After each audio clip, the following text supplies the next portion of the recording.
আজকে আমি তোমাদেরকে করে দেখাবো নতুন গুড়ের পায়েস। একদম পারফেক্ট রেসিপি। আর এইভাবে করলে গুড় দুধে দিলেই দুধ কিন্তু ফেটে যাবে না।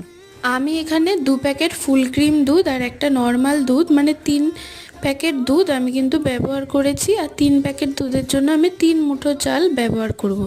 এবার দুধটা ভালো করে জাল করে নিয়ে আমি একটা বাটিতে কিছুটা দুধ তুলে রাখবো। তার মধ্যেই দিয়ে দেব গুড়টা। ঠিক আছে, আমার গুড় কিন্তু একদম কাটেনি, তার মানে এই গুড়টা যদি তুমি দুধে দাও তাহলে কিন্তু তোমার দুধ আর কাটবে না। এবার পায়েসের চালটা দুধের মধ্যে দিয়ে ভালো করে চালটা সেদ্ধ করে নেব।